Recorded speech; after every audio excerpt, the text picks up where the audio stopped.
নাকি হারাম হয়, আসলে হাদিসে এমন কিছু আছে কিনা? মোষ ধোয়া পানি খেলে বা মোষ লাগলে কোনো কিছু খেতে গেলে সেটা হারাম বলে হয়। হারাম তো পরের কথা, অনেকে বলে মাকরু, হারামও হবে না মাকরুও হবে না। কারণ মোষ যদি থাকে আর পানি যদি আপনি খেতে যান তো একটু আধটু লাগবেই লাগবে, যত ছোট থাকুক একটু হইলেও লাগবে। এখন যদি বলেন যে না আমি লাগাবো না, তাহলে মোষ বড় রাখতে হবে অনেক, এবং সে মোষ কিছু একটা দিয়ে চিমটি দিয়ে ধরে উঠায় ধরে তারপর খাইতে হবে। এছাড়া তো আমি কোনো উপায় দেখি না।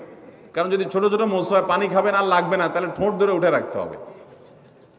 তাহলে বোঝা গেল এটা ভুয়া, ভিত্তিহীন কথা। মোষ যদি লেগে যায় ইচ্ছাকৃত, তো মোষ ধোয়া পানি, মোষ ধোয়া খানা, মোষে লাগলে সেটা খাবেন না আপনি। কারণ হলো সেটা তো আর পরিষ্কার করে হওয়ার সময় জীবাণু থাকতে পারে, ধুলাবালি থাকতে পারে। ইচ্ছাকৃত এটা করেও না কেউ, কিন্তু অনিচ্ছাকৃত যেটুকু লেগে যায় এটার কারণে হারাম তো দূরের কথা, মাকরু হবে না। এটা ভিত্তিহীন কথা। কথা বুঝাতে পারছি? কোন মদ করে বলে শুনছে এই ফতোয়া যে মোষ ধোয়া পানি খাইলে গুনাহ হয়, মাকরু হয়। এই জন্য সে মদ খাওয়ার সময় তার মোষ বড় ছিল, উঠায় ধরে মদ খাইতো।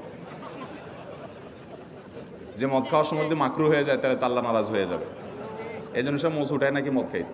আল্লাহ জানে সত্য না মিথ্যা, ঘটনা শুনছি আমরা অনেক ছোটবেলা থেকে। তো যাই হোক, তো মোষ ধোয়া পানি খেলে বা কিছু খেতে গেলে মোচে লেগে গেলে আসলে কোনো গুনাহ হবে না।